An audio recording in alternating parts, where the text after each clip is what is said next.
Welcome, everybody, to the Three Gun Show. I'm your host, Dave Hartman. Got a very special guest on the show this week, but you're going to want to write this number down. 304-3gunshow.com/304 is where we're going to have links to everything that we discuss here in the podcast. And this is going to be a fun one. We have a new guest, someone who's never been on the show with us before, but we've talked about several times in the past. And recently we've been talking a lot on the show about divisions, about matches, and where the future of the sport is going. And we've done a lot of just sitting around talking. And today we have on a doer, a guy that's actually out there doing it himself, Max Leograndis. Max, welcome to the show. Thank you so much for having me, Dave. It's great to be here. It's a wonderful, exciting experience to have you on the show. Max, it's been way too long since we've gotten to see each other in a match or shoot together. But I like what you've been doing in the beautiful state of Utah. You've been doing some cool stuff down there. We're going to talk about that here in a bit. But where do we find you today? What's going on in your life currently, Max? So, I guess like everyone, my shooting life has definitely been affected by the pandemic. And at this point, we're kind of like at the tail end of it. So things are starting to get back to normal. And I've kind of used this time to, I guess, put together this two-gun match because an awesome opportunity popped up with the new owners of Cobalt Kinetics. And maybe we can talk about that a little bit too, because I'm not sure if everyone's aware that obviously in the three-gun scene, Cobalt, used to be pretty big. Like they had a bunch of hot shots on a team. Like I know Kalani Laker, Keith Garcia, Rick Birdsall. I think I'm missing one. Nick Atkinson. Okay. Yeah. Yep. I'm not really in the three-gun world that much, so I'm a little weak on, who the top guys are, especially at this point. But I know they were around and making a name for themselves and then kind of fell off the face of the earth. Is that about right? Yeah. To be honest, the most of the people I hang out with when we heard that Cobalt Kinetics was sponsoring your match, we're like, oh shoot, they're still around. That's good. Because honestly, hadn't seen or heard anything from them in a while, like no marketing or anything like that. So it was kind of worried, kind of concerned. So it's good to hear that they're still kicking. Yeah, so the original owners sold it, I guess lost interest in the project, and was at the point where they were starting to kind of develop bad reputation and bad relationships with other people in the industry and their dealers and that kind of thing. So I think he made the right decision and sold the company. But the new owners took over I've been saying about a year and a half ago, it seems like for a year, so it could be longer than that. A couple years ago. But the new owners are, it's a team of a few guys. It started out as 4 of them, but I think one backed out and the other 3 bought out his position.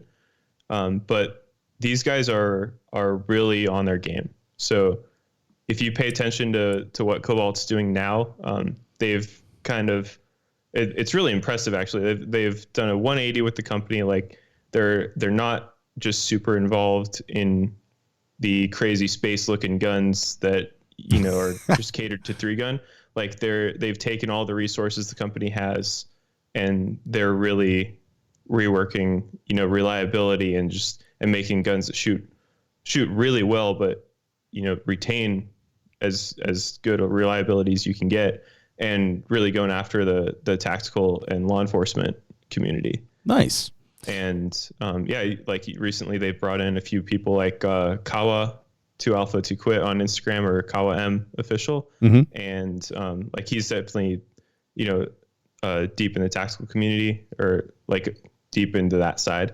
And then they just recently brought in Joe Farewell, and Joe's in a pretty cool position because he's a really good mix between the two, mm-hmm. competitor and duty use. Exciting. Well, that's awesome. So the guns that they put out back in the day, especially the 3-gun team rifles, I thought looked space age when sitting next to a normal 3-gun rifle. So It's kind of funny that 3 gun is always associated with that type of thing, but I think they're probably just making a lot of noise at the time, so that's how they kind of, I don't know, that spacey thing kind of became associated with 3 gun specifically. Because honestly, like you look at a lot of the guns that most people shoot, and they look like just duty guns that you carry around in a car every day. Right. Yeah. It's really, it's the parts that matter the least to performance that really determine the aesthetics. Sure. So it's kind of cool because then you can have a gun that essentially functions the same as other people's, top performing equipment, but you can have your own flair to it. So that's kind of nice. Yeah, that's a fun thing about the AR platform. And I will say that Cobalt like freaking nailed it with their receiver set as far as aesthetics go. It was good looking machining on that. Definitely a lot of time spent figuring that one out. So, well, good. I'm glad they're back and they're supporting matches, which is cool. And we're going to talk about that here as well. But Max, let's take it back a little bit. Let's rewind. So I know you as primarily like a PCC shooter. We've shot together before. We shot the SHOT Show Aftermatch. I believe you shot PCC and I shot 3-gun in that one. And that's typically what I know you for, but obviously that came from somewhere. So when did you get into practical shooting? Like what drew you to the sport? So originally when I was in high school, I was about 14 or 15 and my dad got me an AR for Christmas. And it was like totally unexpected for me. No like kidding. I'm into video games and everything. Like I had no interest in like having a real gun. So I was like, what am I going to do with this? So, but he really bought it, cause it was like one of the, assault weapon ban scares, I guess. So yeah, my dad is like kind of a prepper, not really, but like he liked the prepper mentality. If that makes sense. Sure. So I had that gun for a while and I was like, what can I do with this? And just, I guess, looking around on YouTube, probably at accessories, I don't know, but I eventually stumbled across 3-gun and it was like the coolest thing ever. I was like, whoa, you can do that with guns, run around. So really my like 3-gun is the reason that I was interested in competitive shooting to begin with. Nice. But in like at that point in my life, it was really hard to start. So I began accumulating like a set of gear. And as I got my handgun, which was the first handgun I ever got, and basically the one that I learned to shoot on was a CZ Shadow. Oh, wow. Not a Shadow 2, but the original SP01, or not the original, but yeah, an SP01 Shadow. And it was awesome because I could, shoot it in production and I could shoot it in 3-gun and it worked great for both because it's I mean, like CZ shooters know like how close it does come to a 2011, when you compare it to something like a regular Glock or something like that. Yeah, they're fantastic pistols. And if you want to do that crossover like you're talking about, unfortunately with like the 2011s that we have in 3-gun, you're pretty much stuck with 3-gun because they're 9mm, right? So you have to go shoot minor power factor, which really sucks. But yeah, the CZ is like something you can actually move back and forth between the two sports. Yeah, and I had never, I don't think I've ever shot a 2011 in a 3-gun match, even though I have them now. But my kind of the years that I got into 3-gun were like 2015 to, I think my last big match was like 2018. And after that I was probably shooting 2x4, and I shot 2x4 like right when it came out because I was a PCC nerd. And I know your opinions on 2x4, but back then, like the stage designers didn't even know how to force other guns. So literally it was a rifle. It was like rifle. Every single stage was like PCC rifle. And I knew it was silly and I just did it so I could try to shoot as fast as possible for fun. And like, I knew I wasn't, at the point where I could like pick up a shotgun and hang with the pros and tack and everything. But, I could crush everyone with mad splits with using 2 rifles on every stage. So. Well, it's a significant advantage. Like, Oh yeah. If we're sitting there and we've got an objective and we've got just a bunch of guns lying around, yeah, those are definitely the 2 I'm going with, the 2 carbines, But it is kind of funny. Like I do have strong opinions on 2x4 and 3-gun. But I do think 2x4 is a better solution to the problem of how to fit PCC into 3-gun than what 3-Gun Nation initially did. And in their credit, like, they tried, right? But it sucked because you substituted your rifle for your PCC. So now, like, I don't get to shoot those 500-yard targets. They put these substitute ones out at 100, and I have to shoot them with 9mm. It's like, I wanted to shoot those. I wanted to use my rifle. The rifle's the cool part. Right.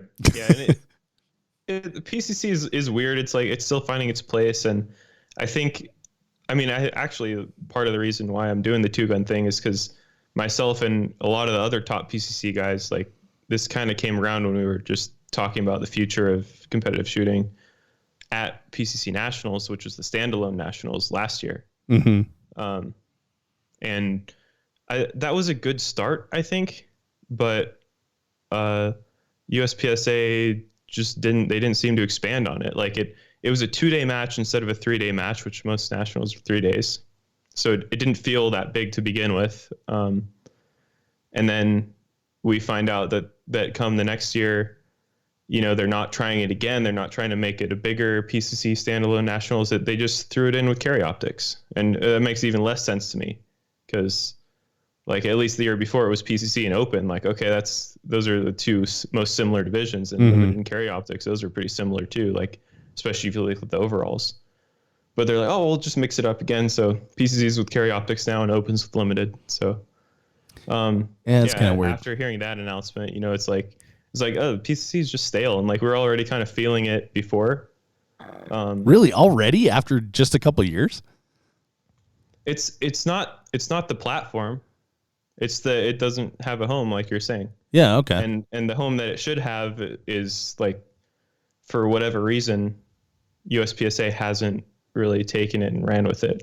And, like, the Lucas Oil Championship kind of fell on its face, even though I think the third year would have been a huge success because, like, there were some obvious issues during year 1, and year 2 was much better, but it didn't really have a clear vision. Mm-hmm. And yeah, then, like, I'm sure there was a lot more drama behind the scenes than I'm aware of, but for whatever reason, there's no third one. Yeah, which is a bummer because I shot that first year and it was really fun. I couldn't make the second year for whatever. Actually, I think it was because I didn't have a PCC, but the first year was a lot of fun. And I heard the second year match was great, and I was actually spinning up to build a PCC and shoot the third year match when I heard that they weren't going to hold it, which is kind of a bummer. But yeah, I do give this isn't like this won't be an hour of confessional on Dave here, but I do give PCC like a lot of grief in 3-gun just because I do like shooting the shotgun a lot. But like we've said several times on the podcast before, like PCC needs its own sport and its own ground to grow because we haven't even seen the edge of that platform yet. Like, even, in fact, just yesterday I was at a AK versus AR versus PC match, or PCC match here in Colorado, or actually not here, in Colorado. And there was a guy on our squad shooting PCC, and he almost spun his spinner at 100 yards from like a wobbly bridge with his PCC, and everyone was like, "Nah, not going to happen." But he almost got it, almost made it. So I feel like the platform has a lot more potential in it, and if people are willing to stretch it out a little bit, I think there could be like a really fun feature in that. Yeah, and really, it's like you don't really need that much. You just need a few consistent majors that understand what they're doing. Like I think Lucas had no idea what they were doing. They just knew they wanted to make it big. And if you looked at, like, especially year 2 is a good example, but there was no coherence in the stage design. So you had like 2 separate matches that you'd shoot, like split 1 or zone 1 was like poker chips and like weird carnival stuff. And then split 2 actually had some really well-designed stages, but still with, some kind of crazy flair in there, like, different color steel and that kind of thing. Mm-hmm. But it was like, yeah, I mean, like everyone gives the poker chips hate, which was just it's just like know your offset kind of thing. But it wasn't fun, even for us who knew where to hold to hit them. it's just like it was hard to be hard. It wasn't hard to actually challenge you and let yourself separate your skills as a shooter like amongst the field. Yeah, I think that, if I remember correctly, it's been a while. I think that match was like several people had input on several stages, so it didn't really have like the signature or the overall theme that a lot of matches do, you know? Yeah. But I will say that the match that we shot yesterday was just like you described, like hard for the sake of hard. Like why do we have 4-inch plates at 200 yards in an AK match? Like that's beyond the mechanical limit. That's right, I said it. It's beyond the mechanical limit of an AK. Yeah, that seems kind of excessive. A little bit. So, okay, so let's back up a little bit. So you started shooting 3-gun and then got into 2x4. So at that point when you got into 2x4, you pick up the PCC, you realize like I can rail with this thing. I can I'm kicking butt here. When did you There's a little bit between that. Like is there? Yeah, so I started wanting to shoot 3-gun. I got my handgun, and then like I could shoot USPSA to build my skills up, and that was super fun. Like I was trying to be grandmaster in production. I eventually got it. I was stuck in master for a long time. Like got to master super quick, and then it was a struggle to like actually relearn some fundamentals that I kind of skipped on the way there. Yeah. So, but yeah. So then rifle became my favorite gun. I eventually put a custom build together with my first attempt at internet research on what a pro 3-gunner rifle would look like within a medium kind of budget. Nice. So out in California, there was a monthly 3-gun match that was terrific. Actually, like it really was, in my opinion, like based on what I've seen, like any national major match, that kind of quality of stages every month. Oh, that's great. We'd be shooting out to 400 yards on the long range area every month, and it was a mix of hoser and mid range and tons of positions. And Sam Houston was out there. That was his cowboy name, but he's over at Dillon now. He got out of California and moved to Arizona. Nice. But yeah, so he ran that match and then ran a carbine only version of it that was the same level. And I have old videos of this stuff on my YouTube too. But yeah, that's kind of where I built my rifle skill. Then PCC came around, and now I could shoot rifles multiple times a month. So at the rifle match, I could shoot 223, and then I could shoot PCC at USPSA. Yeah, and I was just trying hard to get a head start in the division, I guess, and put a lot of practice in, and then went to the first nationals in Florida, first ever PCC nationals, and just barely beat Taryn by a hair.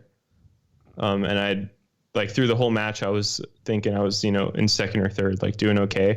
And then I was like really surprised to learn that I won after the last stage. Nice. So after that, yeah, then I won that one. So I have to like keep trying to be the best at PCC. And then all the 2x4 stuff kind of came alongside that because it was just like more fun matches that I could come shoot. And it was in Vegas, so it was like close to me. Even when I was in California, I wasn't that far. Yeah, because you were in California at the time. So yeah, going to Vegas is like the backyard of California, right? Yeah, it's like California's playground. Just pop over there, and yeah, in Utah we're 2 hours away, or in southern Utah, and then out in California I was in the Ventura area. Mm-hmm. Yeah, it was about 4.5 hours away. That's really close. Yeah, I'd be going to all those matches too if I lived there. Yeah, it was a good time. So when you started shooting, when you shot your first match, was that a 3-gun match or was that a pistol match? Your very first match you went to. The very first match you went to.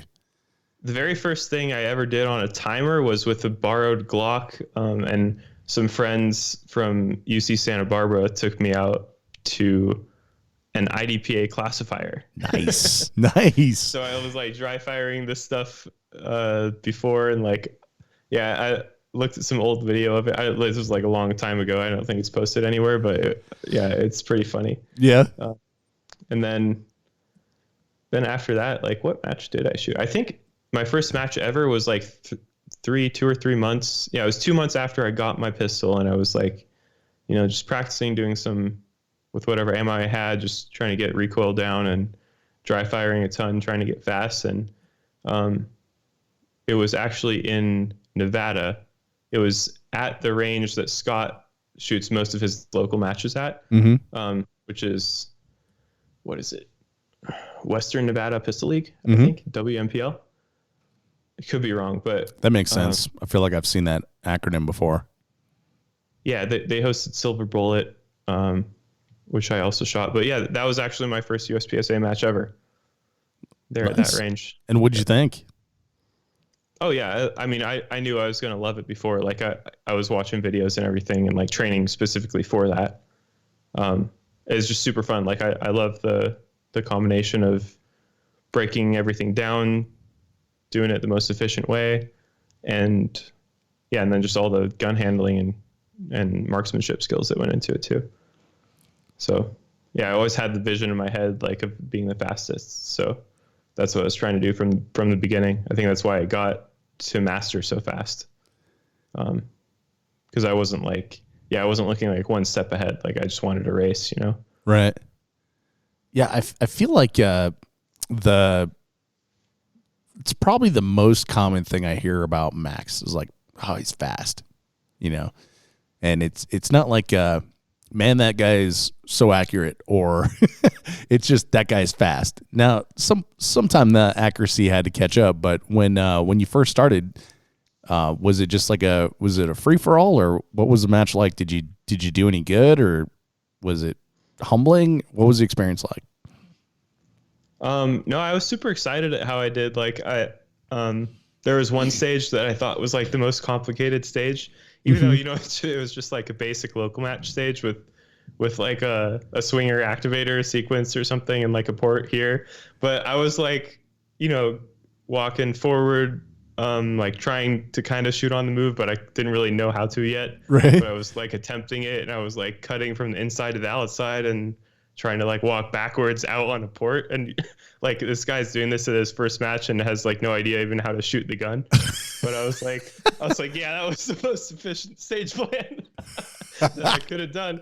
And I was super happy with myself. But then I shot a class fire, and it was like the one with 3 double stacks side by side with the no shoot in the middle. And I had like Mike's no shoots. And it was like, that's okay though. I know how to stage plan. Yeah. We'll get that GM card through the stages, not the classifiers. Yeah, exactly. That's awesome, man. Well, so you stuck with it, and let's see, we went to 3-gun. We discovered our love for the rifle. We found 2x4 where we could kick butt, and then somewhere along the way you joined the staff at TPC. We're talking probably like 6-7 years now.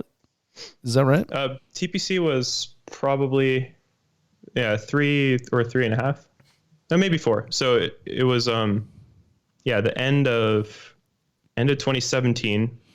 I was deciding what to do, basically, like either go back to school and finish, or I was in physics at UCSB, by the way, and I had like totally lost interest in the program that I was in, and I tried to switch to engineering, but was a junior at the time, and I was too late to switch colleges. Oh. They had this rule in place where like you couldn't switch your major if it was to a different college within the school, because it was supposed to prevent people from like just switching back and forth and staying in college forever. So I was like too late. If I did it a quarter before, I would have been fine. So now you just don't graduate. That seems like an awesome rule. Yeah. So I was basically like, okay, I'm gonna take some time to see what I want to do, and I'll probably end up applying to a different school. Mm-hmm. And yeah, during that time was kind of when I started getting interested in shooting. And then I was at the point end of 2017 where I was like, okay, I'm like, shooting's pretty fun, but like I'm, not making anything doing this. And it's time to either like try to make some money in it and see where I can take it, or apply to schools and go back to schools. And that was when I shot production nationals at St. George actually, and then I talked to Ken Nelson about TPC specifically, and that was after the whole first Lucas year. And he kind of liked how I handled that situation, so he offered me a chance to come out, and they were trying to build up the TPC cadre. So there was a bunch of like prospective instructors coming out later that year, and we all came out and started training with Ron Avery, especially like how to teach students, not just Ron Avery teaching us, skills, but like coaching skills. And that was a really, really great time. And it really improved I didn't really have any teaching experience before. So that made me really confident, like over that it was basically a year and a half, where, I got to do a lot of instructing. And I think, Forrest and Chad Torres and those guys they came out to a big super camp that we had, which I think was one of the best TPC events ever. And I don't think I've seen another like competition focused firearms school ever do something like that. So that was awesome to be a part of.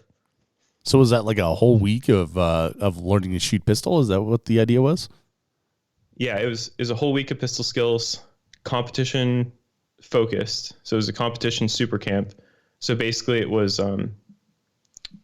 I don't exactly remember the format, but basically days 1 and 2, we did like a ton of fundamentals work. Like Ron had this, like all the fundamentals super structured and laid out, and in a way where if you weren't, that kind of person that broke it down yourself, even if you were, like his way of defining things just gave you a really nice platform to kind of add your own experiences to. But yeah, just for someone who's new, that would fast track you like crazy fast, just to a better understanding, especially of how to structure your own practice and how to actually, get better fast with the handgun. So we did a whole bunch of fundamentals, and then we did modules on competition skills. So there'd be like a module on shooting on the move, and module on moving targets, like swinging targets, and module on flow and that kind of thing. And it was a terrific class. And then we did a match, and then I think we reran stages on the 5th day. So day 4 was a full match that we put on at that range, and then day 5 we had instructors manning stages and a free flow of students going between any of these stages that they wanted to retry. So just the infrastructure required to do all that. Yeah. I don't think you can really find anywhere at another school. And, we had a team of like 20 instructors, like including the assistant instructors. So I know Forrest and Chad were at that event. That was pretty awesome. Yeah. That sounds absolutely insane. 20 instructors and putting all the students through that. That sounds amazing. Like 50 students in the class. 50 students. We basically had like 4 groups of 12 or 13. And during the modules, they would rotate. So it'd be like 2 hours, then a lunch break, 2 hours, 2 hours.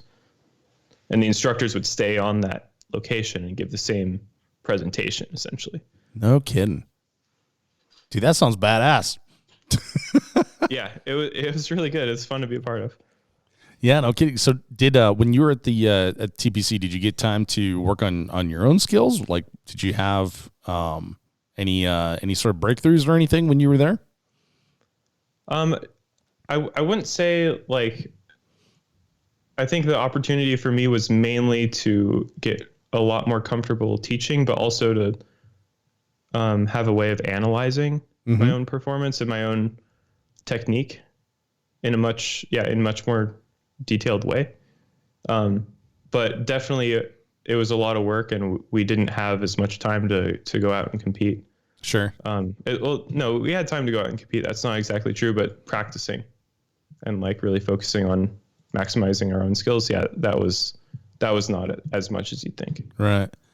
So what then did you learn through the analyzation tools that you were given? How did you then analyze your game?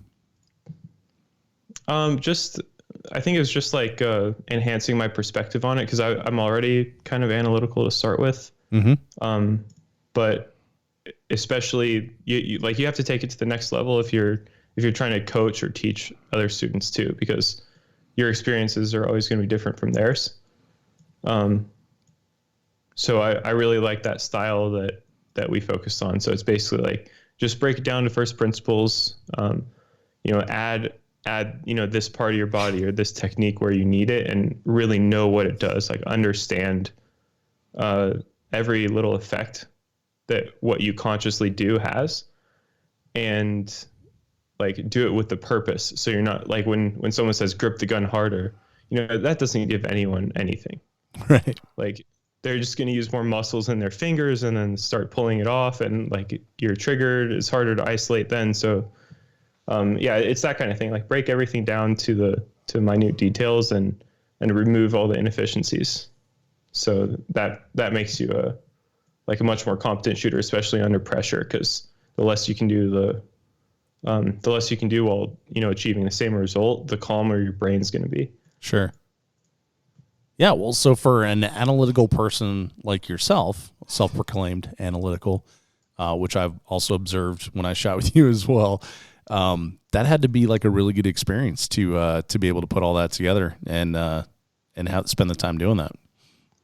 Yeah, and it gave me the confidence really to go out and start doing PCC classes, which is what I've been doing. I haven't been like really, trying to fill my calendar with them, because there are other projects like this 2-gun thing that I'm like really excited about this. Whereas I do love teaching, and especially like seeing results in students, or like seeing light bulbs, but I think this is a little bigger, like a bigger ambition for me. Nice. I mean, that's a good segue. So let's turn our attention a little bit and let's talk a little bit more about the 2-gun match. So earlier this year, you held the Cobalt Kinetics Practical 2-Gun Championships, and on the surface, like I can figure that one out. It's 2-gun. I'm guessing pistol rifle, maybe. Yep. Yeah. So how did the match go, and like where did the concept come up from that? So yeah, I think I mentioned it before, but we were like a group of us at PCC Nationals, USPSA PCC Nationals. We're kind of brainstorming what 2-gun could be, because PCC was feeling a little stale, and we were like, everyone's got a rifle, everyone's got a pistol. This should be pretty easy to execute, and we think we can do it under USPSA multi-gun rules. So like, why not? Why don't clubs just start doing this? Maybe we can help with some guidance or something. And then it kind of got tabled for a little bit until I met the Cobalt guys. So the new owners of Cobalt Kinetics also bought a property out here in St. George. It's not the SUPS range, not the one everyone thinks of, not where Hard as Hell was and all those great 3-gun matches, but it's a totally new property that's closer to the airport. It's right up against the Arizona border. Oh, okay. But it's still on the Utah side. So this property is really amazing, and they bought it as kind of separate from the company, but with the intention of using it, like just for, I mean, you can use your imagination, like all the things you can use a big piece of land for, right? Yeah. Well, I've got ideas. Yeah. So Brian Nelson hosted I don't know if it's a sequel, but Hard as Hell 2-gun out here. He did 1 or 2 of those at the SUPS range too, and because the 3-gun match, like just the production of that was a little too much for him at the time. So he went down to just the 2-gun and had that event out here, and then that was out at the Cobalt range. Yeah, the one this year it was. Interesting. And then so about a month before that, or like around Christmas time, the Cobalt guys gave me the go ahead to basically run the event that I wanted to run, and so basically this is my production from start to finish, essentially. And it was a lot, because I had to figure out how to get a range's worth of equipment on this piece of dirt. Yeah. And the bays weren't built to start with too. Like Brian had a really rough time with what he had to work with also. Like for a couple of his stages, they had to trek like kind of into the canyon, like pretty far away from the parking lot, in order to fit the 6 stages that he wanted to. Sure. Because there were just too big. The bays were big, but there were just 2 of them done at that point. And part of the reason why the wind was so bad at our first match, which, by the way, like when people, like, I heard Scott say it on the other episode that, like, yeah, the only bad thing about it was the wind. Like, that makes me so happy because people are downplaying the wind. Like, this was the fucking worst wind because every single bay was built from moon dust. Since it just got cut like a week before. And even though they were bringing in water, like they brought in tons of water to try and tamper it down, but it was awful. Like, there'd be periods of, like, I kid you not, like 90 seconds where you're just standing there and you can't do anything because like you can't pace, you can't progress, you can't get your equipment ready, you're just sandblasted. Like, it literally feels like you're putting your arm up to a sandblaster. No shit. Like, this shit's like ripping your skin off. We call that Tuesday in Cheyenne. Oh yeah. I don't know. I was out at the 2-gun and I mean, not the 2-gun, the Wyoming Governor's Cup in Cheyenne. There's some pretty bad wind there, but I don't know. It's probably a lot worse there too. I'm just like, this was the worst that I've seen, and probably the windiest weekend that I've seen in St. George. So you always want to, compare stuff and everything. Here at in Cheyenne, they actually do high altitude touch and goes of like the C-130 aircraft, and like that's where people get certified and stuff. And then when we have windy days, they do the same thing, but in the wind. So pilots can get certified for, I don't know, high wind landings or whatever and takeoffs. I don't know. It's pretty crazy here, but it's mostly in the springtime. So I don't know if you quite experienced the excitement of it when we were in the Wyoming Governor's match. But man, I've shot several times at SUPs. So if the dust is anything like it is at SUPs, then yeah, I can't imagine that stuff moving 90 miles an hour. I mean, I spent 2 years at SUPs and was out there pretty much like most of the year. Was it dirt equivalent or? And no, this was way worse. Really? Like it just the freshly cut bays was, I think, the huge factor because the wind. Yeah, okay, like it's strong wind, like you'll survive, but when you literally can't see like 3 feet in front of you because the sky is just filled with dirt. Oh man! Like, there's some awesome photos of it too. Yeah, Scott did downplay that quite a bit. Yeah, so when people downplay that makes me like, I'm like, oh my God, like it just makes me so happy inside. Like, people loved it so much that they didn't even think about that. And another really cool thing was that we didn't lose a single target. No kidding. During the whole, and I had double stacks too with no shoots and I think this new target design, like, I didn't design it for that, but it has that benefit of being really, really good in the wind. We actually had a target stick break. That was the only thing because the targets were too strong.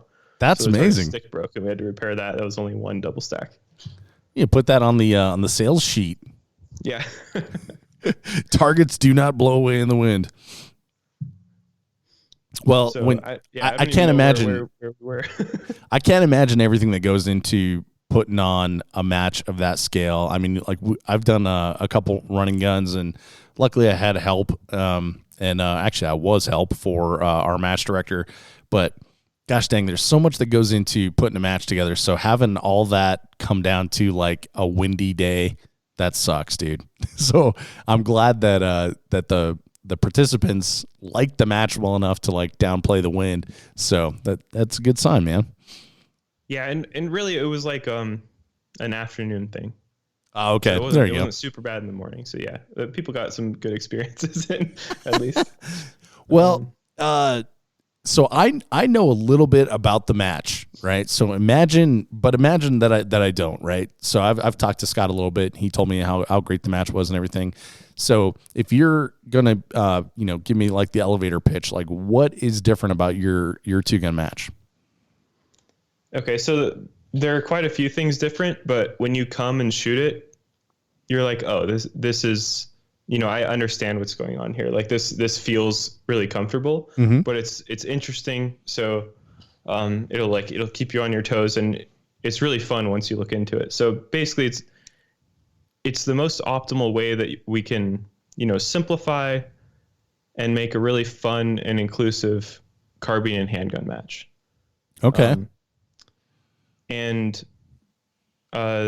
we're using hit factor scoring. We're calling it points per second. So we're using points per second scoring. That I think that makes it easier for people, just especially new to competition, to understand. Like hit factor is just another layer of abstraction. So if you call it points per second, that's what it is. Like score as many points per second as you can. That makes a lot of sense. Yeah. So we have a new paper target. It's very similar to a classic, like a turtle target, except we cut out corners on the top, like the shoulders of a metric target, or like your traditional USPSA target. So it's like a classic target with the head. Oh, and the zones are slightly different. So the A zone now goes from the middle and it surrounds the head. Okay. And in the middle of the head, it's bigger than the credit card, the tiny one. It's kind of like a T zone, but it has some angles on it. So it's like just a smaller head box, and we call it the K zone. And the K zone, like in 3-gun where you have a one-hit alpha is neutralized, K zone is one hit, 10 points, no mic penalty. Huh. Okay. And then everything else is scored like you would see at a normal hit factor points per second match. So we have Alpha, Charlie, and Bravo. And if you don't hit a K zone, you need 2 hits on the target, 2 scoring hits to neutralize. Otherwise, you'll get, a miss. Okay. No shoots function exactly the same as people are used to in USPSA. And to differentiate pistol and rifle, we just use the colors. So pistol targets are always brown, the brown side, and the steel for pistol is always blue. And for rifle, both steel and paper are white.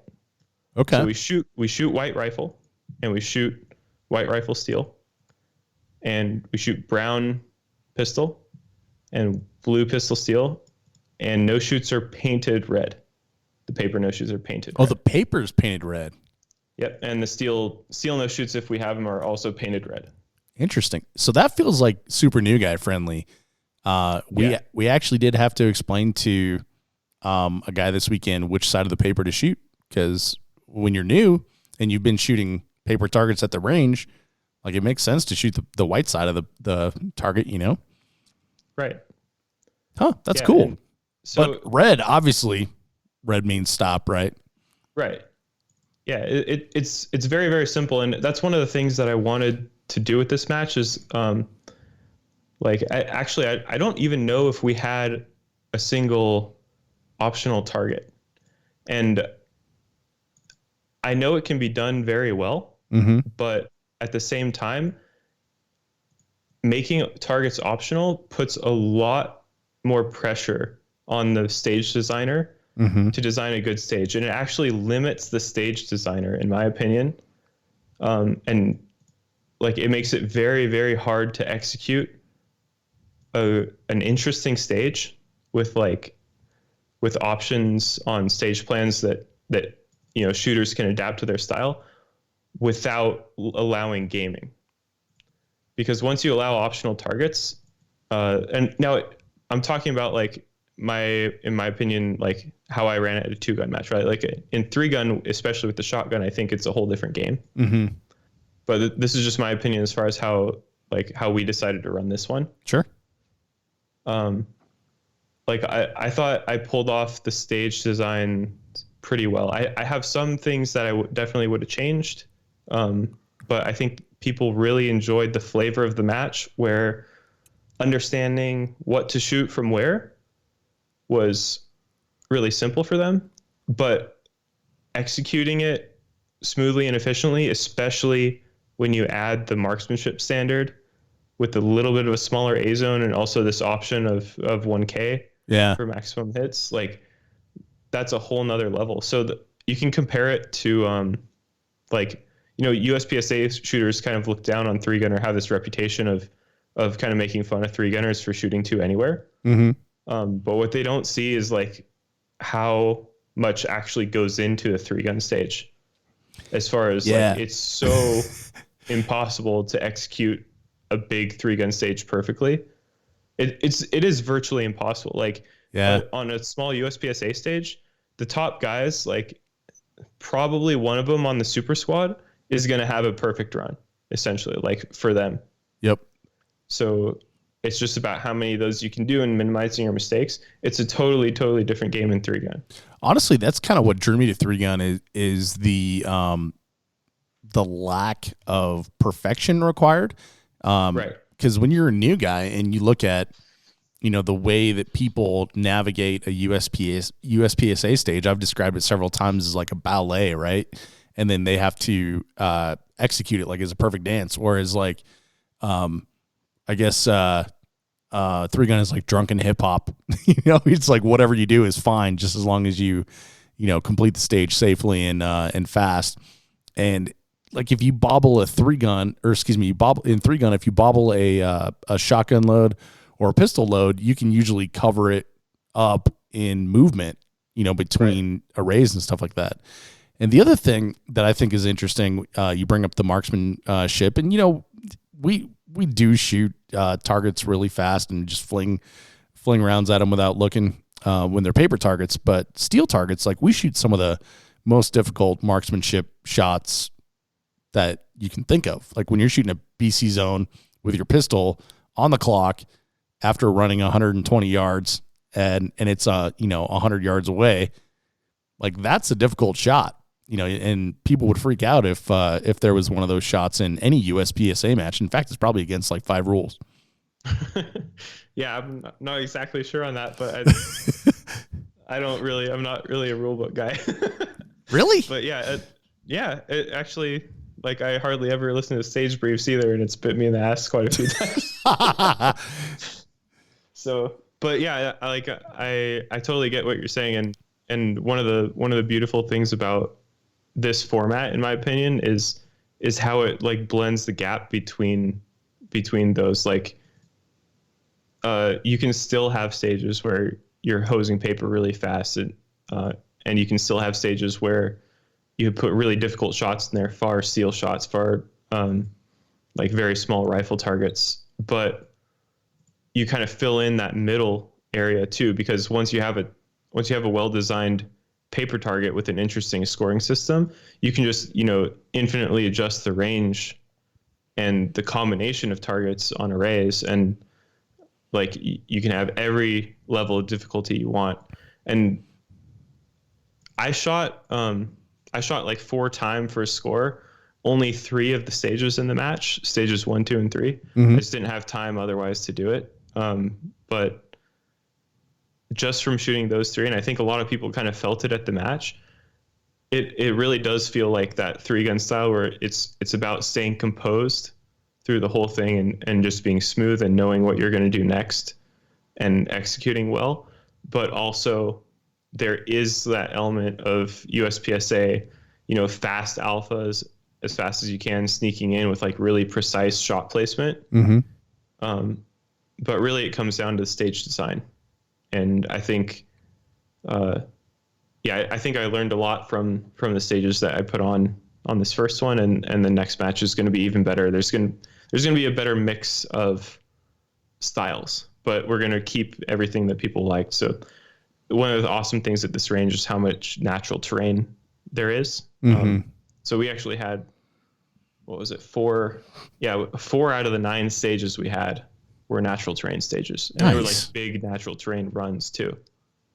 Now, how do you feel about natural terrain? Like I'm asking you just put on, a match with half natural terrain, but I now have you categorized, even though you started in 3-gun, in my head as like a USPSA shooter. You shoot PCC primarily. So that's typically done on a flat square range, right? So what do you think about like natural terrain versus like base stuff? Like, do you have any thoughts on the topic? I mean, I think both are awesome. Mm-hmm.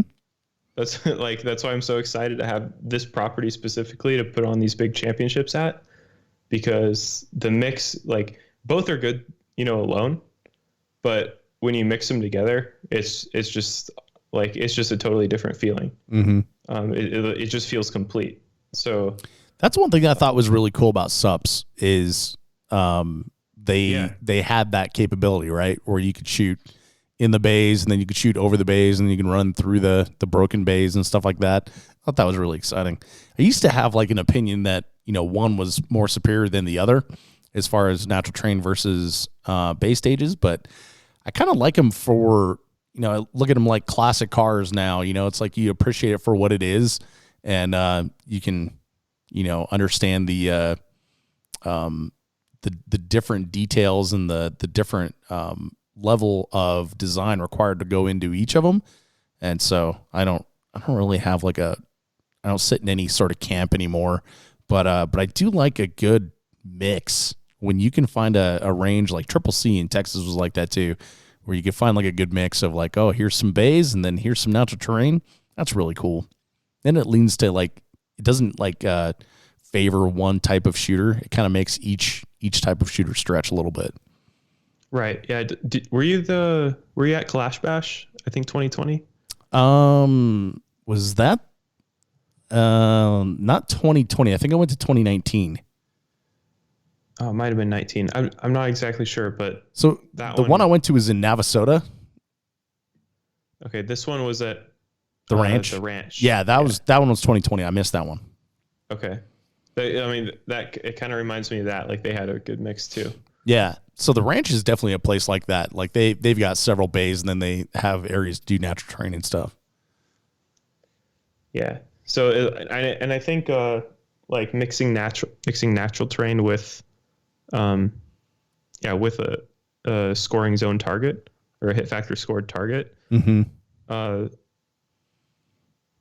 It's something where the shooters who like really understand the math will understand how important it is to put, really accurate hits on.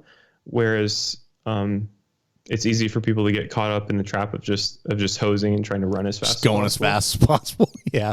Yeah. But like the hit factors at our stages, most of them, I think we had one where the winner broke 6, mm-hmm. but the rest of them were under like 5 and under. And some of the wins were in the high 3s. Oh, wow. So that's a lot of time on the clock then, or is? Yeah, it was like with the gun switch and with the distance of some of the rifle targets, especially when you're trying to hit alphas, and on natural terrain stages, just the movement. The stages were like 40 to 60 seconds each. And nice. In that time, when you're scoring hit factors like that, when that's your win, the extra points that you can take here and there, they mean so much, especially like say you're running through a creek bed and you have a close pistol target. Like there's no excuse not to get 10 points on that target. Right. But then you go to rifle and you're shooting 50-yard paper, which we had this on stage 1 actually. There's a double stack at 50 yards, which you could support for, but on those shots, like when you're running around, maybe you're not perfectly stable. Like that's when maybe making that shot up with an alpha, it's not even guaranteed. So you got to just go and hope you had your first couple of hits aimed well. Interesting. I like that. That sounds like a lot of fun, but not really my strength. Do you have like math tutors available to be there for walkthrough? Tell me when I'm supposed to go fast or slow. If you don't like math, just tell you aim harder for the center. When in doubt, aim harder. Got it. Yeah. I like it. Well, so you must have had a lot of shooters then from like the local area, people that came out from California and stuff that are typically USPSA shooters. What did they think of the format? I heard nothing but good feedback about like the style of the match and the stage design.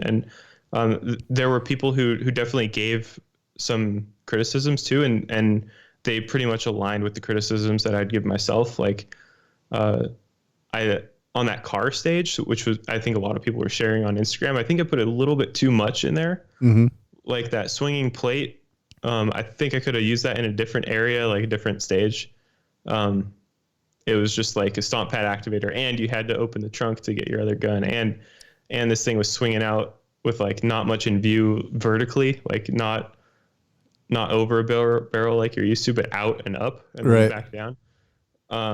And then I didn't have very much fast shooting, which I'm going to change for the next match. So there's going to be a nice mix, like say 3 super fast hoser stages. Then of course we got the natural terrains with running, and there's going to be some activator sequences in there. There's going to be some more standards type shooting. I had one kind of standard style stage, but it still had some shooting on the move mixed in. But yeah, what I think was it actually felt pretty familiar to both crowds, like both USPSA and 3-gunners. And not just familiar, but where they actually like really enjoyed the format. And then also there were a lot of new to competition people who showed up, like from the tactical or military background. And we had a huge representation in practical division, which like that's the namesake of the match. And that was kind of the new experimental division. And I believe it actually had the most representation, like over 50%. Nice. Which was super cool. Well, that's great, man. So a couple things you said there, like really got me excited and make me smile a little bit here. One is bringing like the 2, I guess, camps together, the typical 3-gunners, the typical pistol shooters, right? And then the second one would be bringing in some of the Tactibros and having them actually compete in a match, which I think is really cool and often very difficult to do. So, man, that's a couple big accomplishments there. And one of the things I want to say about that too is like I've heard, like those guys get stereotyped a lot. And which guys? The tactical crowd, I guess. And yeah, like you hear people say a lot, like, oh, we're not going to cater to them. We don't want them at our match anyway. Like they're dangerous shooters or this and that. Really? Like, well, yeah, I mean, I do hear that, especially like from the USPSA side. Huh, that's a bummer. Well, yeah, I mean, I guess that does make more sense. It comes more from USPSA side, but yeah, well, yeah, and I don't speak for everyone in 3-gun, but just I don't know. I feel like the more shooters on the range, the better, Yeah, it's just like it's the guys who are I think they get that reputation because like they won't sacrifice their facade or their like role playing in order to do well at the match. Sure. Yeah. And like, yeah, that's cool. Like come out and train like you fight and all that, but like at some point understand this for what it is and like use it to increase your marksmanship skill to what you want to do. And you don't have to be a role player out here, but like the guys who want to run, the equipment that they carry all the time, like that's awesome. Mm-hmm. Yeah, for sure. The match that I shot yesterday is at a range that I've been shooting at since like 2012 or something, and almost 10 years. And that they're in like northern Colorado, which is they get crossover with southern Wyoming, and they're far enough away from Denver to be of that type of lifestyle. There's a lot of guys that show up in camo, a lot of guys that bring their shit hits fan AR and stuff like that. And over the years, we've talked to a lot of guys where they'll say, what you're doing is not tactical. And I just tell them like, in my head, like I separate my tactical training or whatever little I do for concealed carry training type of stuff.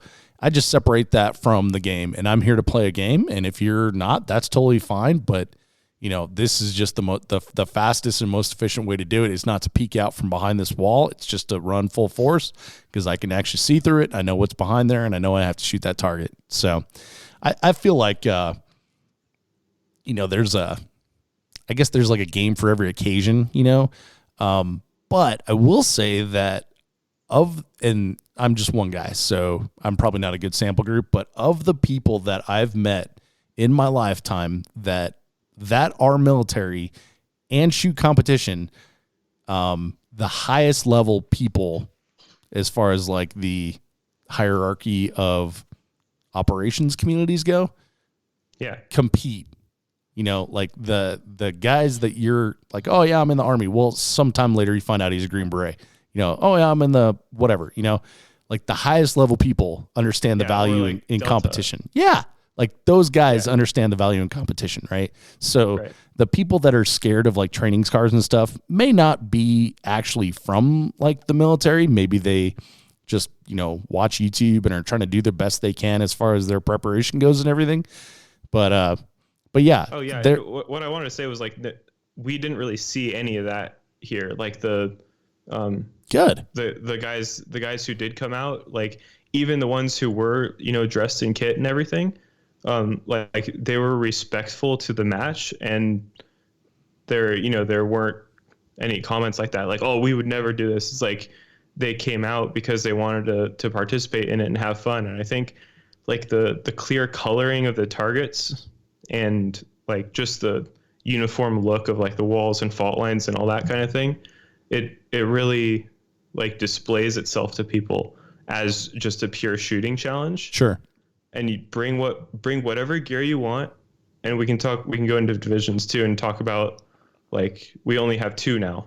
So I think less is more in this situation. Mm-hmm. But basically bring whatever gear you want and just test yourself and see how you do on the clock.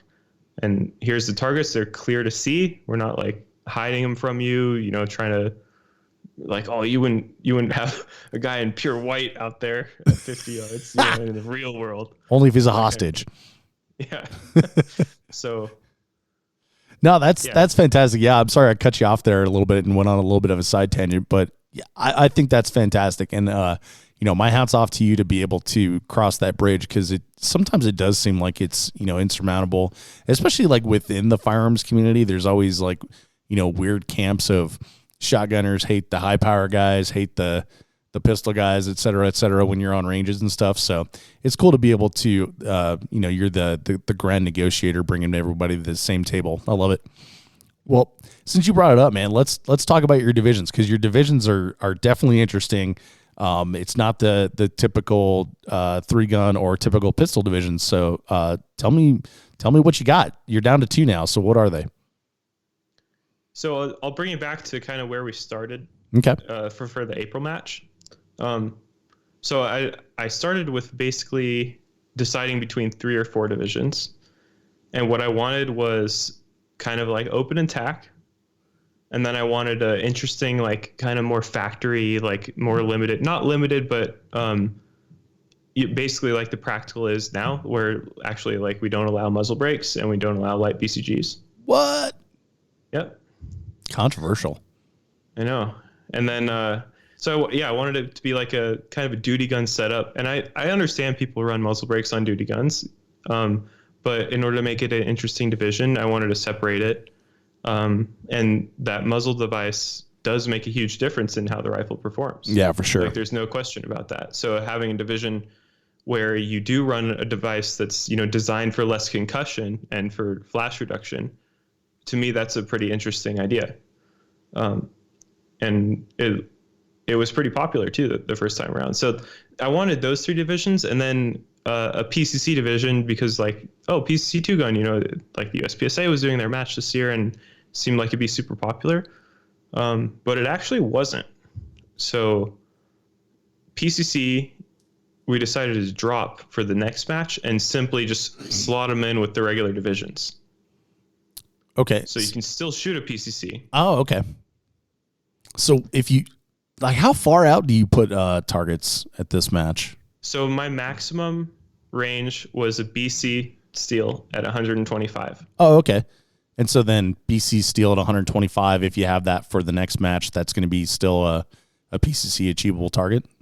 Oh, yeah. I mean, that's super easy for a PCC. There you go. Right? So, and the hardest target I had was a 6-inch square on a T-post at 75. Oh. So I really like this like closer in style for a lot of reasons. And the reason isn't that I dislike long range shooting. Mm-hmm. I think that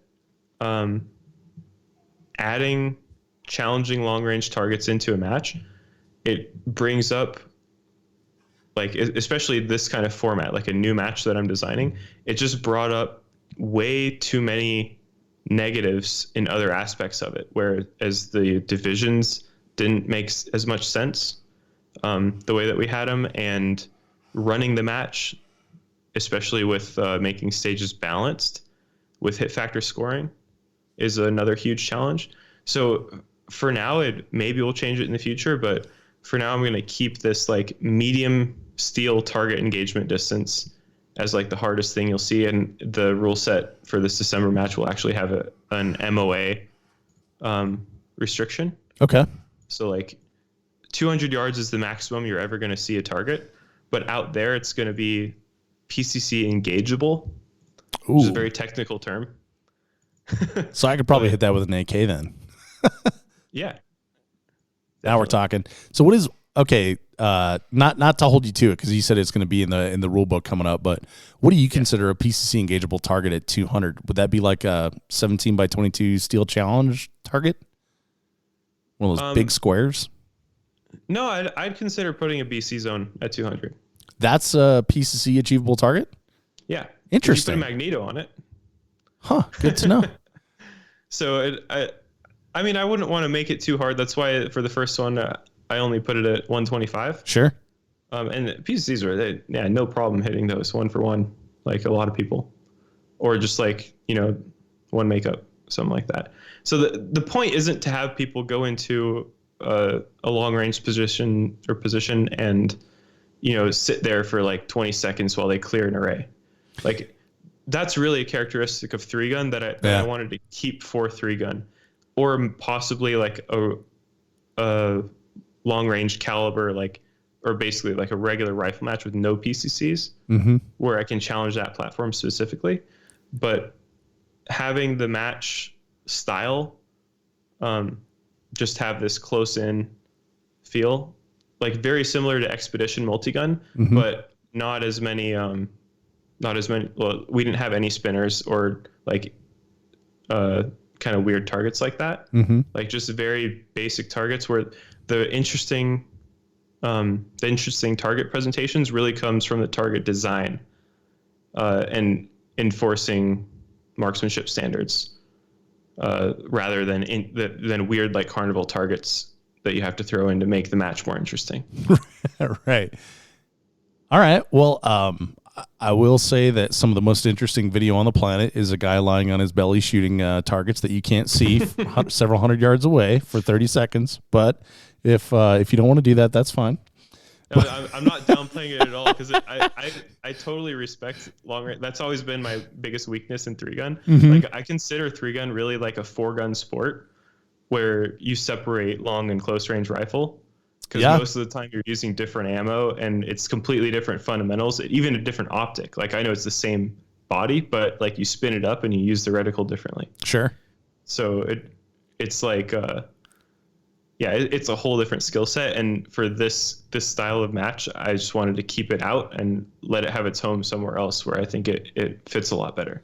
No, I appreciate that, and I do respect that. I think a lot of times matches try to be all things to all people, and you kind of end up failing that way. But I do think that matches that stick to their style end up being something unique and special all their own. So like I love going to matches where I know the match director, I know the type of stages that he's going to put on, because that's the type of stage I want to shoot. Like I know that person is going to put down what I want to go to, and that's why I go to that match. But if they put something that's like out of their repertoire, it feels goofy, like a little off.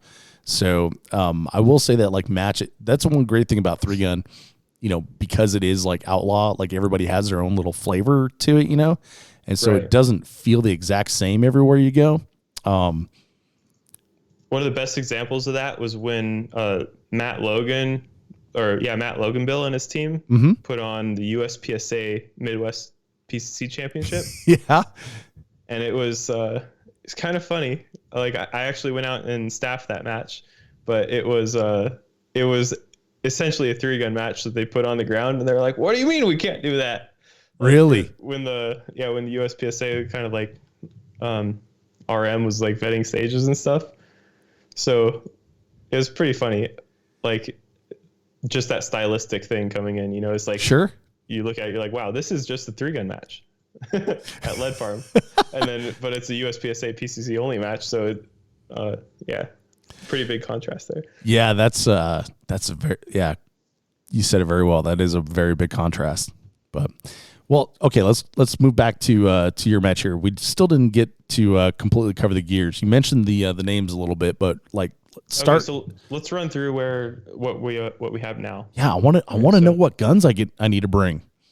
Okay, so Scott last time was complaining about having to run iron sights. Yeah, right? you wouldn't let him run his frame mounted dot in open division, right? There was for the first event, I didn't want to price people out and make them feel like they couldn't compete. So we did an either or. So we did either carry optics or limited.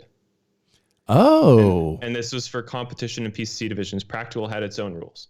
So do you have a power factor? No.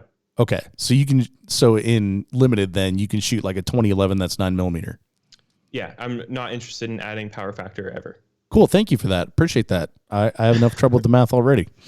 Yeah. So it was a very hard decision. I wanted to allow dots on slides like for all guns, but I didn't want people to have to, like, especially people who had iron sight 2011s from the 3-gun community. I didn't want them to feel like they were at a disadvantage and had to send their $5,000 gun off to get it milled for an optic for my one match that may or may not be a success. That's a lot of feedback that I got from you told me you just listened to episode 300 where we kind of talked about I talked about new division gear requirements, maybe something that could like re-inject some excitement into 3-gun and farther separate limited from TAC and TAC from open. That was one of the bigger pieces of feedback I got, is people, complaining about adding a dot to tactical division, because then they'd have to go do their, mill their slide and stuff like that, which I've seen 3-gunners and they love spending money on stuff. So I say that's false. Fake whining. It's fake whining. But but also once they do it, they're gonna love it. 100%. But also, like, look at the market. Like you were talking about the CZ. There's like 7 CZ models that come with slide cuts on the slide for dots now. Beretta, I was watching a video earlier today, just came out with another 4. Like Glock's got it, SIG's got it, Canics got it. Like, just go on down the line. Like, there's so many different factory guns that have a dot on there. Like, how can we not do this? That's why it makes no sense to keep what I had with the either or thing, because like a Shadow 2 is just as good as a 2011, and it gets a dot. So there's, in my opinion, there's no reason to keep that, obviously. So we just we actually changed it a bit. So getting rid of PCC and just letting PCCs compete as rifles in the other ones. Now we just have 2 divisions. So for the upcoming match in December, we have practical and competition. So competition is essentially open on both guns with no power factor, right? Except like, especially with the long range target limitation, we're not allowing bipods or bags. Okay. So this is essentially to protect people from themselves. From gearing it out. Yeah. I love that. And to just, like, I've brought multiple bipods to Noveski carbine matches and used them on one stage, or 2 stages with the plate rack. And it went pretty well. And I dumped it, and I would have liked to have had it. But in my opinion, if you throw a sawhorse up in front of the box that you're shooting the plate rack from, like, what difference is that? Just let people get into the position and, build their support and shoot the plate rack like that. Like, allowing bipods doesn't add anything to the match for me. In fact, I think it detracts from it, because people feel like they're at a disadvantage, even if they see it, even if they haven't tried it themselves. Where am I going to use my bipod in this match? I brought it. I need to use it. Right. Yeah. So I don't even want that aspect of it in there. So there's absolutely no reason to use it for every even medium or smaller target engagement. We give you something to support on, and so it's basically fair for everyone. And that's the challenge. So it's open without support for the rifles, essentially. Nice. I like it. Okay, so that means I can have like an LPVO up top, like a scope, and then I can have a red dot at 45 degrees if I want. Yep, you can have 5 red dots. I can have 5 red dots. I can at do every angle. A D60. I can have a muzzle brake. There's no trigger things. Yep. I can have a light bolt, whatever I want, or a bolt carrier. Okay, I like it. And so what about pistol on that one? Is that like then an open pistol as well? So it's open with the traditional 171 magazine restriction. Okay. So Scott Green can use his frame-mounted dot, and all those other people with those fancy limb cats from out west can bring them? Yep. Nice. There's no holster restrictions at all. I will say, like, we had a very good, in my opinion, like safety record and DQ record of the first match. We had 3 DQs overall. One was AD on the rifle into a dump barrel or dump box during the staff match. So like, okay, that's understandable. That just happens occasionally. And then the other 2 were actually in the same position, which I'm kind of confused on, because it was like a standing sawhorse. Like you weren't even kneeling or anything. And then you just went into a little run down a creek bed. Mm-hmm. But we had 2 dropped loaded handguns there. Oh, okay. So I know one was a borrowed holster where he didn't tighten it down enough and it didn't have any level of retention, just friction. The other one I forget. So it wasn't like unsafe gun handling. It was just like you need to get your equipment sorted out. Right. So there's no restrictions on holsters. Just realize you're going to be running around with the gun, just like you guys know already. So open's totally fine. Got it. Okay, so then your practical division, we know that we can't have comps. What else is going on with this division? What can we expect from that? So I want to make a distinction there, because like comps and muzzle brakes are often used interchangeably. Mm-hmm. And like I have to define it because I'm banning muzzle brakes specifically. Okay. So you can think of it like this. What we classify as a muzzle brake is any muzzle device with an externally visible set of baffles, or you can think of it like a chamber, like a section of the muzzle brake, mm-hmm. where that chamber's primary purpose is recoil reduction. Okay. So now I had to make some close calls on a few devices, and if anyone has a question on whether your device is considered a muzzle brake or not, I want to allow everything that I can. All I'm trying to do is separate the divisions to make them more interesting. So a device that really does reduce the recoil on the rifle, like using that gas, pushing it to the side, like that's a competitive advantage, and it's more interesting to separate them out. Mm-hmm. So, but I'm not trying to ban everything like Tactical Games does, where they like only allow one approved device from BCM or like an A2 bird cage. Right. Yeah. So there's a lot of really nice devices you can use on your guns in practical. So one example was, I think it's called the KAC Knights Armament MAMS, or MAMS, which is like a pinhole muzzle brake kind of thing. Pinhole muzzle brake. Max ran this. So it if Max ran it, he's a gamer, so there's got to be some sort of advantage for that, right?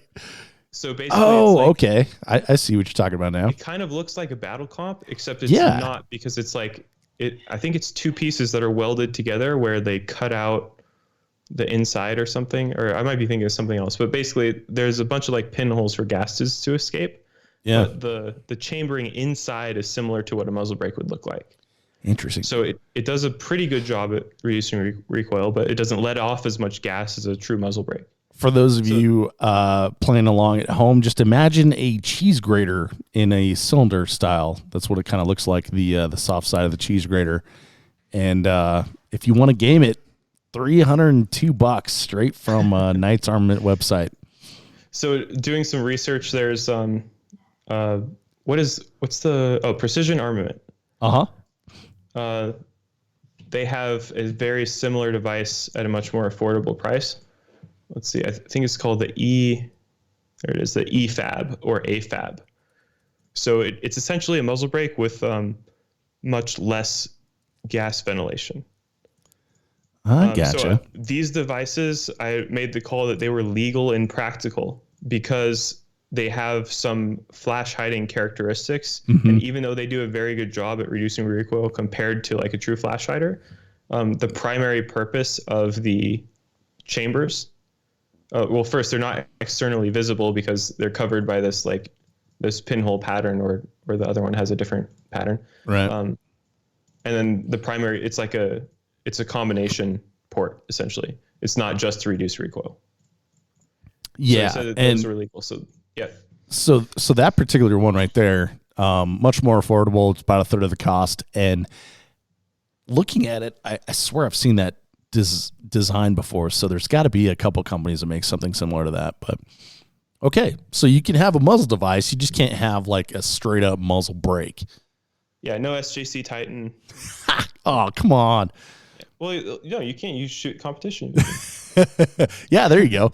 See, this is something I've said a lot, is like when we have like a new guy and he comes to like a club 3-gun match and like, oh, sorry, bud, you got to go to open because you have that dot on your pistol. It's like, well, now it made it sound like a bad thing. So you just go, good news, you can bring your Titan if you want, but you get to go to open. No, and you get to go to open. There you go. Or wait, what was it? Competition division. There you go. So you can bring your Titan, and that gets you a free ticket to competition division. Yeah, and what's perfect about these now is like, when you get bumped, you're bumped, and like before when I had the either or pistol thing, mm-hmm. There wasn't a true fit. So that was like really annoying to me. Yeah. So now it's fixed. So what kind of, okay, so we've covered the muzzle device. Restrictions. Yeah. What are the other restrictions for the rifle? I know no light and bolt carrier group, right? Yeah, so basically in an AR, you're going to run a full mass BCG. Okay. And it doesn't have to be like M16 full auto, just like, factory full mass. Like, okay. You guys know what it is. If we have to get the scales out at the match because there's cheating or like people trying to bend the rules, then that'll happen. But for the first match, we didn't, and we just let people go by honor system. If you spot any 3-Gun Show listeners at your match, you definitely need to weigh their bull carrier group. Okay. Yeah. Well, maybe we'll do it at this one. Okay, anything, so it'll be like random checks, or if we get alerted. Yeah. Random checks, or if someone has a 3-Gun Show shirt on, check that person. Okay, so full mass BCG. And then, so what is the magazine restrictions look like? Are we allowed to have D60s 30. and 30 rounds loaded? Okay, cool. No drums, no side by side coupled. No coupled, controversial. I like it. So, it's not really a big deal. Like maybe it will be eventually, but I'm not like making mandatory reloads all the time where that really helps. So the 30+1 is pretty interesting because if I do a rifle heavy stage, it forces reload. So maybe you might be reloading once mandatorily and once because you ran out of ammo per match, maybe 2 times. Or nice. 2 times out of ammo, something like that. It's not a fundamentals like gun handling match. This is not a dry fire championship. All right. Good. So yeah, it's everything makes a ton of sense. Like once you see the stage designs and, yeah, I think it's really good. And then the last thing I see here is no add-on mag wells to that. Yeah, so if your low receiver has a built-in flare, that's totally fine. But external mag wells, yeah, those are just not allowed.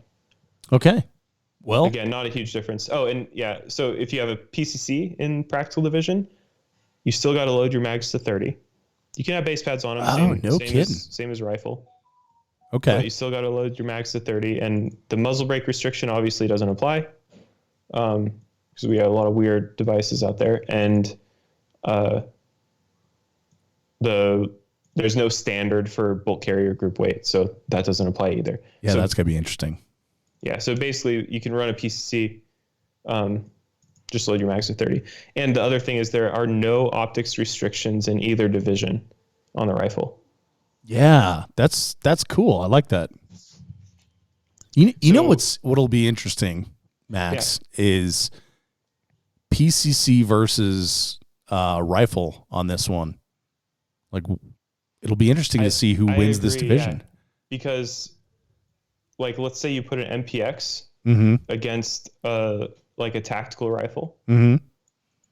Like, who wins there? Maybe on the close stuff, that MPX is actually softer, nicer to shoot, and faster. Yeah. Because like you'd take a 3-gun rifle any day, but when you put in practical tactical rifle, then it's closer. But then when you get out, past like 50 yards or so, like 223 is just a much better round for engaging. Yeah, for sure. Small steel.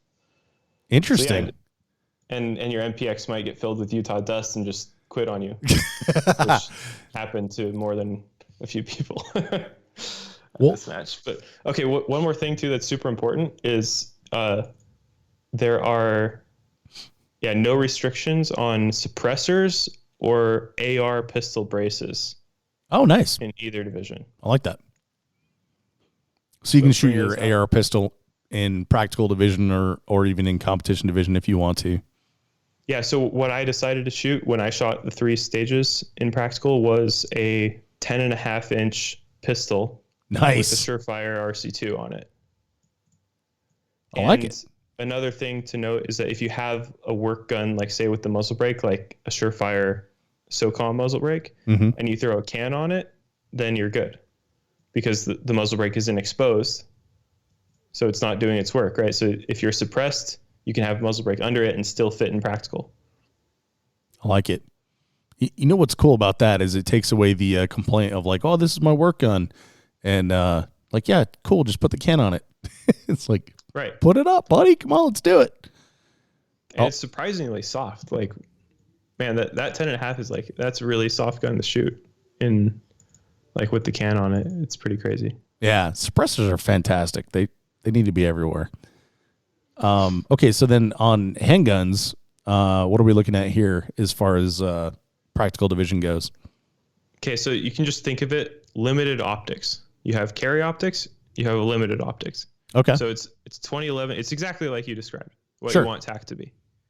Oh, it's okay. 2011. I win. Slide mounted. I got my wish. Yes. No, that's fantastic. So 2011 is fine. 2011 with a dot is fine. No comps or porting, I'm guessing. Right. Okay. And then 140 millimeter magazines? And actually no gas pedals too. Oh, no gas pedals. Okay. Good to know. Yeah. 145. Okay. Only because I wanted to give any tactical base pad makers that don't make it specific to the 141 USPSA rule, like for, let's say, for Glock or something. Yeah, I wanted to let that go through. Nice. So we might change it in the future. I just put that as a buffer for me, as like, I'll research this later. Here's a little extra few millimeters for you. Yeah, there's no reason to like eject a dude or bump a dude for like 2 millimeters on a mag. That's not even giving him an advantage, you know? Right. Like it holds 23 still. Like, come on. Yeah, no kidding. Yeah. Well, that's cool. So if I'm not mistaken, then that includes like USPSA carry optics style pistols then, doesn't it? Yep. And that's actually what I shot when I ran my stages too. So I shot a CZ P10C with a Surefire flashlight on it and a Holosun 508 on the side. Nice. So the funny thing was, like, this match is very different than what you're used to as far as like optimal shooting style. So you're really trying to get points wherever you can. And it puts a much bigger emphasis on accuracy over shooting speed. And yeah, like a softer shooting 2011 with the dot on it will probably outperform, but it's not by as big a margin as you think versus like a plastic carry optics gun, especially since a lot of the match is weighted toward rifle in your overall score. And it's not because I put more rifle targets in the match. It's just because when we test the platform within 200 yards, even within 50 yards on paper, the differentiating factors, like in how fast you shoot, say, a 35-yard rifle paper while hitting alphas, like that takes a bigger margin of time to shoot an array of those than it does, a 10-yard array with the handgun. Mm-hmm. So just by the properties of the weapons themselves, if you design a completely even match with even pistol and rifle round counts, the scores will be weighted toward rifle skill, probably by like 65%, I would say. And that's just a guess, but something like that in the overall, like how it shakes out. Interesting. So we should spend 65% of our time practicing rifle for this match. Exactly 65%. Exactly 65%. I love it. Well, I love the format, man. The gear. So I guess the Mine Crib is novelty, right? I like the gear divisions. It's well thought out. You've definitely put a lot of thought into it. You're getting rid of the muzzle brake with also allowing several different options, I think is cool. Now you get the opportunity to have a red dot on your pistol. That's like pretty much exactly what a lot of people that I've seen, like new folks, come into 3-gun and ask for. And it's pretty much like the state of the art right now. You don't have any sort of optics restrictions. You can have 2 dots on them. I like that. And then competition's competition, right? It's open. Yeah, and it's just a really, really nice, simple naming scheme. So you have practical division and competition division. Like if you're from either of those communities, you know who you are. Yeah. And if you're a competition guy, you're like, hey, I want to shoot a practical setup, and you make a gun for that, or you pick up a gun, maybe modify it a little bit. Like I got to do this a whole bunch getting ready for the match. I have 3-gun rifles. I have practical rifles. Like it's really fun to get into the platforms and see, like, are they really that different? Because some of my full mass BCGs, and especially when I put that suppressor on, and you get a nice ammo that's not like, XM193, like a nicer reload or something, like those guns are really nice to shoot. And you're like, wow, this is actually really fun. Yeah. And I'm not concussed every shot. So yeah, the suppressors are amazing. I'm still hung up on the PCC versus like actual carbine thing here. Yeah, it's gonna be pretty interesting. I'm excited to see if anyone like does try to take up that challenge. Yeah, so this is, let's see, the match is December, it says 1st through the 5th here on Practice Score. So the staff match will be 1st and 2nd. Okay.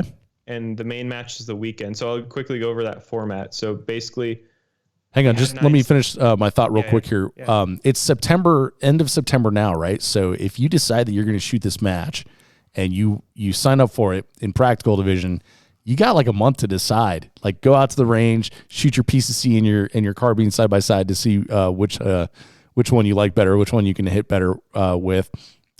It's exciting. I can't wait to see who's going to win that one. I'm sorry. Go ahead with the format. No. Yeah, I'm excited too. I really hope someone does try to like chase that title. That'd be cool. Maybe I'll award it like a little special trophy or something. There you go. Yeah. So the match we had in April had 10 blocks, but one of them was a vendor / prize table block. So the way we do the prize table is during the match. And I really hope a lot of people listen to this, because last time people kind of just stood around. They didn't realize that we were giving away stuff. So we were going to have a vendor tent, and there's going to be demos and everything. And at this event, we may even have a little side match, like a mini 2-gun stage with stage guns. That's not part of your overall score. Cool. It's just kind of an option to try some new things and have fun. And maybe even with an ammo sponsor where ammo is provided. But nice. Stay tuned for that. So, so one less stage than there are time blocks. So we have 13 time blocks in December, 5, 5, and 3. Sunday is the 3. So it's a short day. So we're going to finish relatively early on Sunday and get awards done. And you can probably be out of the range by like 2 and not even miss anything. So it's a pretty nice schedule, especially if you want to get started on a drive back to California or Vegas or Arizona or Colorado or wherever you came from. Plus the like you said, the airport is near the range, which is kind of cool. That's a good airport to fly into with guns. They're pretty cool about that. Oh, St. George is awesome. Yeah. I've stopped completely going to Vegas and just fly Delta out of St. George. But Vegas is nice too. I mean, it's 2 hours away if you have a much cheaper flight there. Yep. But if you guys can, like, planning to travel here, look up St. George Airport. Try to get a flight into there if you can. It's so nice. It's so tiny. There's one baggage claim area. You just walk right out. You're done. You know, there's no crowds, no nothing. Super friendly people. Yeah. Really, really quick at checking guns. Yep. Like you can get there 45 minutes before your flight and still be waiting. Yep. So yeah, try that. If not, Vegas is your next best option. There's always cheap flights in and out of Vegas. And then, just rent a car there. And it's about an hour and 45 from the Vegas airport to like the group of hotels in St. George. Just remember there's a 1 hour time difference. So Utah is across the date line. Oh yeah. Or not date line, but the time zone. So we're an hour ahead. So when you say you've got 13 blocks, 553, are you saying that there's 5 stages you shoot on Friday, 5 on Saturday, and then 3 on Sunday? Yep. Okay. And there's one schedule. So got it. These are more like 3-gun, like feel, I guess, where the reset, it's not as long as a crazy long 3-gun stage, right? But reset and speed of cycling through shooters is, I think, a little closer to 3-gun than USPSA. Mm-hmm. Actually, I put it right in the middle, I think.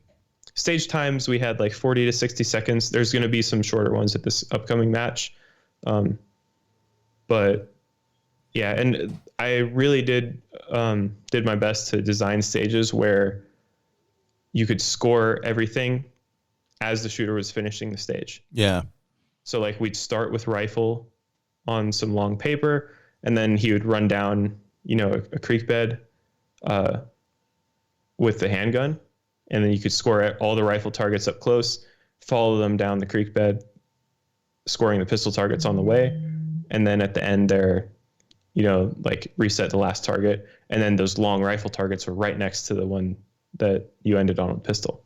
So like that kind of thought that goes into it, I'm like really trying to design a streamlined match like that. And I have a video that I took that I'll probably release at some point, but it was of Glenn's RO team, doing probably like 5 shooters in a row. And I measured the turnaround time, and it was essentially perfect every time. It was about like 6 or 7 minutes for each shooter. That includes make ready, scoring all these targets on a memory stage where you couldn't start scoring really until they were done, or at least pasting. And yeah, it was just for me, like to kind of prove to myself that hit factor scoring, like all the naysayers who say, oh, it'll take way too long. Like in this format with stage design that's, designed around not only a good shooting challenge, but getting the match done quickly. It's very, very doable, and it's not really any different. I'm glad you mentioned that, because that is, definitely something that people bring up anytime that we talk about adding in some sort of like complexity to scoring over 2 anywhere in 3-gun. And that is one of the questions I had down here, is like, how do you score that? So it's good to know that there is design that plays a part in that. Yeah, so I'll go back to the schedule. Oh yeah, there's 12 stages, 1 vendor / prize table. That's kind of like a rest time block too, if you need it. Mm-hmm. So yeah, 5 stages Friday and Saturday, and then the last 3 on Sunday, then awards, and then we'll be done. The way prize table is going to work is the vast majority of prizes and sponsor donations. We'll do it like last time, where we had little packages put together, and these are not just like thrown out, like a super low value item like, yeah, some are lower than others, but we really try to package things together that make sense. Like maybe you'll get a base pad, like pack where it's not just one base pad, you know, like here's a set for like, if you shoot a Glock, like here's a set of 4 Glock base pads or something. And so we number them all, and then you basically draw a number, and that's the prize that you get. Nice. So, and then the grand prizes, like big ticket items, we give away randomly. And then there's cash prizes for division and category winners. So categories are the standard ones that you probably know. So we have ladies, junior, senior, active duty military, law enforcement, and veteran. And we pay out first and second place, 500 and 300. Sweet. I believe that's right. And then that's pretty good. Is that right? I think so. I'll have to double check on that. But yeah, I think 500, 300. And then for divisions, 1,500 and 300 for first, second, third. Wow. That's really good. So I misunderstood. I thought the 500, 300 was for the division, but that's for category. That's really good for category. Yeah. So I'm also trying to like set aside prizes for specifically the staff, and I'd give staff a little bit of a stipend. I'm covering hotels for staff that are traveling in this time. I'm basically trying to. I want to give away more. I want to give away bigger cash prizes, pay out more places. I want to attach prizes as well to like performance. But I think this is a good mix now. So basically, like, you know, if you're coming, if you're going to be in the top, like in the mix for, you know, top 3. Mm-hmm. So if you're doing that, like you have everything squared away as far as your equipment, and you're really going for that cash prize. But otherwise, just know that you can come and bring anything you want, really. Have a ton of fun, experience the match, and you're not going to be at any disadvantage as far as prizes go. That sounds great, man. It sounds like you've taken like a lot of the things we talk about on the show, the things that all 3 gunners and USPSA shooters and stuff talk about on the drive to the range and home from the range, and you've really taken those to heart and like put them into action here. Yeah, thanks. It's a lot of talking to people and a lot of just brainstorming, trial and error that's gone into it. But I'm really happy with most of what we did at the first event, and I'm definitely changing some things that need to be changed for this one to make it even better. Well, it went well enough that you're actually holding a second one, so that's good news, man. Yeah. That's awesome. So I noticed on Practice Score that there's another match on the horizon too that has the same name attached to it. So do you have another one coming up? All right. So if you search Cobalt on Practice Score, you're going to find both of these. And the plan is right now, so I'd like to keep this end of the year time slot for the big 2-gun match. So in April, that was our first, it was kind of a trial, right? Mm-hmm. But the big one, we're moving to the end of the year, and it's probably going to stay there. So we have this one at the end of the year, and then next March, 2022, first weekend of March, we're planning a carbine-only version of this match. So nice. It's exactly the same. It's going to be 12 stages over 3 days, 4, 4, and 4. And what we're trying to do now is work in a separate registration night match. So it's going to be similar to the Surefire Championship, where you have, you know, day stages and night stages, except the night stages will be half the match, most likely the base stages of the match, reshot in like a low light scenario during the night. So nice. It's not going to be a pitch black match. We're going to put out like, I don't know. I won't say too much about it yet because it hasn't been decided, but I would like to have some stages, you know, with kind of lights around, maybe like a couple that are actually, you know, dark to start. Mm-hmm. But yeah, again, 2 separate registrations and a carbine only version. So just imagine it, you know, you remove the brown target. So you just have white rifle shoot targets and then red no shoots and a white rifle steel. And it's just one gun. And that's what it'll be. That's exciting. So now that one's obviously a little farther away, but have you decided if PCC is going to play in that one, or are you going to do the same thing? where they can play in practical? I think yes. I think it'll be the same. Like you can shoot your PCC in those divisions. Okay. Cool. Maybe down the line, we'll have to see. Really, I'm not focused too far past that. The 2-gun is way more pressing right now. Sure. But yeah, I'm just so excited for it. It's going to be awesome. So there are plenty of spots left. We're about 1/3 full right now, and I haven't done much advertising yet. Just kind of building a staff team and sending out notifications to the people who attended the last match. But yeah, you'll see a lot more content about it coming up. But in the future, maybe we'll do a PCC only championship as well and try to tackle that market. And then maybe we can think about separating the rifles and PCCs over the year and add in some long range specifically to the rifle only match. Interesting. Yeah. It's kind of tough when you're starting something up to throw in like a ton of divisions, I think you're onto it with just keeping as little divisions as possible. Cause I love stacking up like a lot of competition in there, and oh yeah, it's awesome. And it sucks when you have 3 people in your division. The distribution we had, I was so happy with how many people wanted to shoot practical, and like they were coming over like, oh, is this muzzle device okay? Yeah. And everyone like brought out, like cool looking guns, and there's so much, equipment that you don't normally see out there that people were having fun with. So that was super fun. And this match so far, we almost have an even split of practical and competition. And like, I couldn't be happier about that, because it's just like, oh, they're perfect. Like it's half the people want to shoot either one. So I'm doing my job right. That's great, man. Well, so if people are interested, if they like the type of match that you're talking about here, so we have the carbine match coming up in March, first weekend in March. But before that, we're going to have another 2-gun match, and that is the 3rd, 4th, and 5th of December here in 2021. So it'll be the last match of the year before Santa Claus comes and brings us all those new base pad goodies and everything.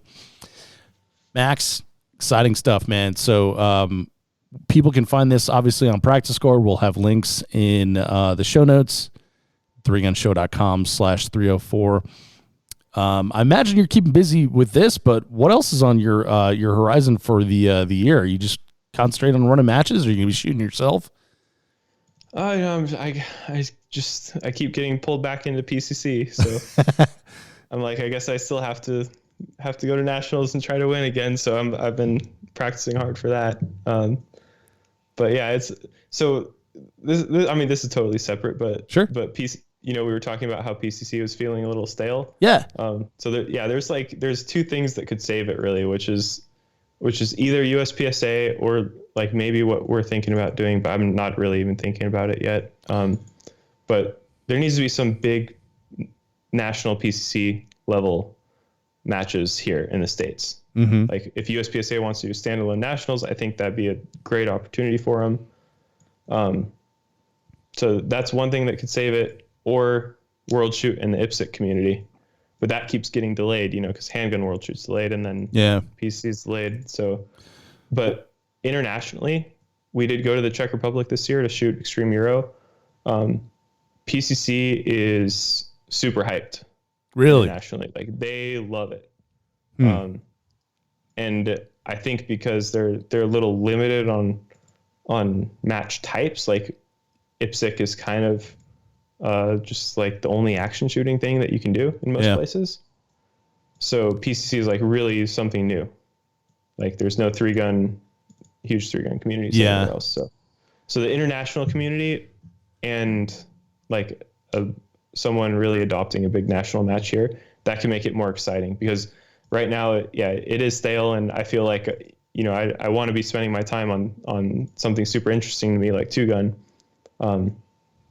But yeah, I'm going to PCC Nationals again to try and win it for a 5th time. So nice. We'll see. Well, good luck, man. I would love to see some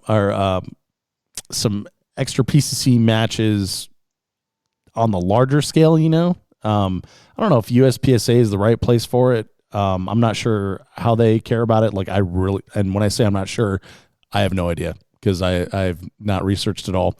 But they've got the pistol thing pretty much nailed.